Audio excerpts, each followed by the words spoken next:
first week of orientation, discovered that it would be unwise for me to pursue a legal profession because I was not proficient in Afrikaans. You remember, obviously it's before your time. Yeah. During those days, you needed Afrikaans to study law, and my Afrikaans was very poor.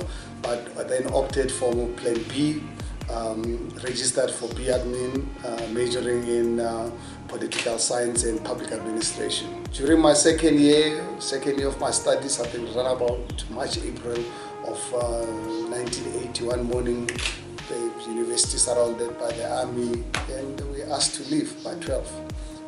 That's how my educational dream collapsed, because when I think about a month or two when they called us back, I decided not to go back.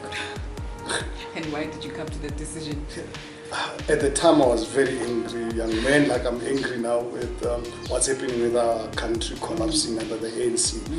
At the time, angry with the apartheid government. I wanted to leave the country and go and join the liberation movement, come back and fight. And I look at it in retrospect. Fortunately enough, I did not have good context to get me out, because it wasn't a question that you just decide I'm going to. You can't just leave. You needed to really have a context. You know, so unfortunately my context never materialized. Then I ended up working my first job with SPA.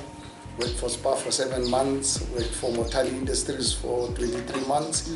And then while working for Motani, now I'm 22. So I worked for the salary 30 months in my life. You know, 2 companies. FACE for 7 months, and then Motani for 23 months. And while I was with Motani, that's when I discovered I'm 22, I'm getting old, and I don't want to waste my life, you know. Then I decided, let me go into business. And you remember those days, as a black person, you're not allowed to go into business. But I said, no, wait, I'm not going to, I've got nothing to lose. I'm not going to let the apartheid government determine my fate. Then decided to let me stabilize my life before buying the car, because I wanted to be a commission sales rep. So, but I realized that before I buy a car, let me get married.